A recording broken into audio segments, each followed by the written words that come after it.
The color correction process in Premiere Pro is so important when editing videos. In this example, you can clearly see the difference on this clip between before and after. So if you want to learn my 4 tips for color correction in Premiere Pro, keep watching. Hi, I'm Christy and I create educational content, as you may have seen on my YouTube channel. I also want you to know that you can get unlimited downloads of video templates, stock video, audio tracks, and effects with Envato elements. Millions of creative digital assets with simple commercial licensing, and you can cancel anytime. Subscribe now with the link in the description. Okay, so I have a few different clips that we are going to color correct here on the timeline in terms of exposure and white balance, and we need to bring them to the same level so that when we are watching them one after another, they are calibrated properly in the same way. Sometimes we can make this mistake to set the camera on auto white balance, and this could create some major differences between the shots. They can look more yellow, more green or blue depending on the camera settings. Tip number 1 is to use the right tools when color correcting footage in Premiere Pro.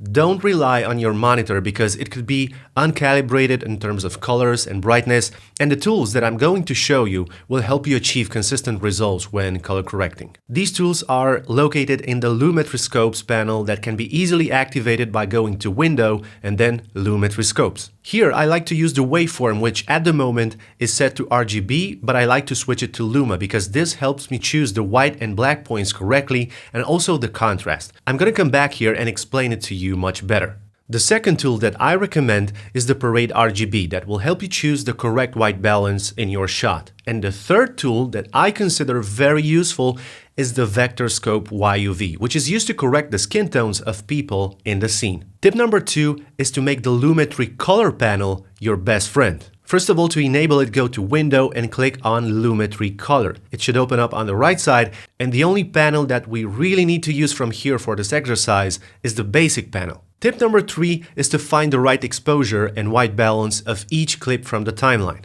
And here you need to take care of whites, blacks, midtones, and contrast.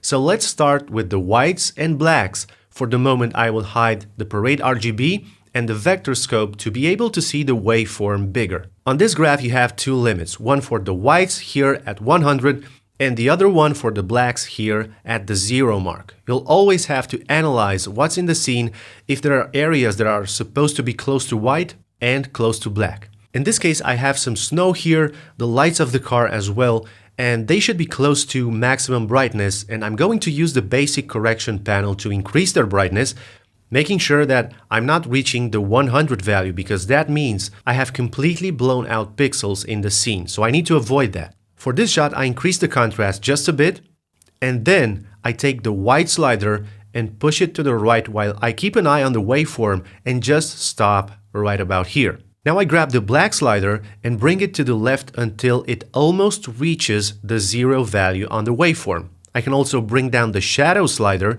to make the scene a bit darker, and that's it. Let's fix the white balance for this shot because it's really off at the moment. First, I'm going to right-click here and re-enable the Parade RGB. Now, if you want a very fast way to correct the white balance, just use this selector and click on a spot that should be white or gray.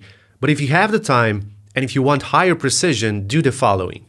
Go to the Effect Controls and under Opacity, choose the Pen tool and create a shape that covers the area which in real life is supposed to be white. With this isolated part of the image, go back to the Parade RGB and using these 2 sliders for temperature and tint, try to align the red, green, and blue on the Parade to be on the same level, and this will create a better result for a correct white balance.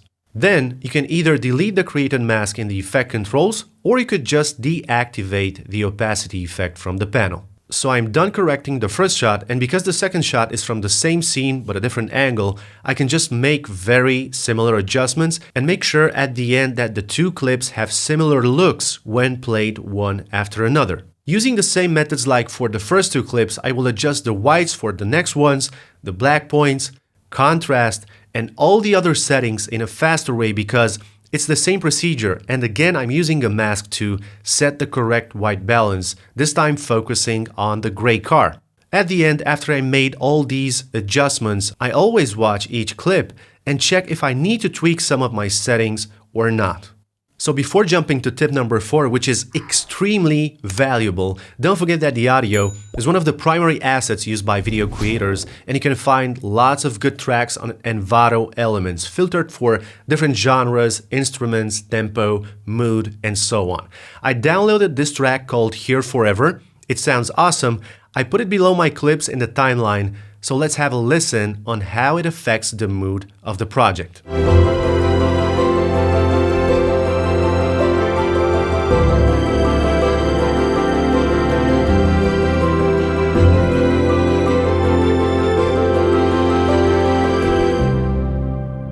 Okay, so tip number 4 is to use the Vectorscope for the skin tones and the white balance. If I take a look at this shot, I notice it has too much green and it also has a cooler temperature in it. Also, I don't have anything white or gray in the scene as a reference to correct the white balance. So how should we proceed in this case? If we can correct the color of the skin, we will have a correct white balance as well. So for this task, we need to use the Vectorscope YUV. We need to focus on this area in the reds because here are the skin tones located. To be more exact, on this specific line. This is also called the flesh line. What do I do next to isolate a part of the skin? I create a mask. And you can do this by accessing the Effect Controls panel, choose the pen tool again, and then simply create a mask that includes the skin of the person. Okay, great. So let's see what's happening in the Vectorscope YUV. I can clearly see that the tones of the skin are more towards the yellow and green. So the first thing is to take the temperature slider and warm up the skin. And you can see that I just got rid of the green cast. Now it's time to grab the tint slider and bring it to the right until the color of the skin is perfectly positioned on that line. I can now go back to the Effect Controls, hide the mask, and take a look at the image. That's a huge difference, right? This is the before, and this is the after. So that's a very easy but smart trick to correct the white balance in a scene that doesn't have any objects that are white or gray. As a second example, I can use exactly the same method to fine-tune darker skin as well. You may be thinking that we could create a mask on the white wall, but I prefer adjusting the skin tones instead, because the temperature of the light could have different values between her skin and the white walls in the background. So first, I create a mask using the pen tool like in the previous examples. Then, I analyze the Vectorscope. In this case, the skin is more towards the red and magenta side, so I grab the tint slider, drag it to the left, and make sure I'm right on the flesh line on the Vectorscope.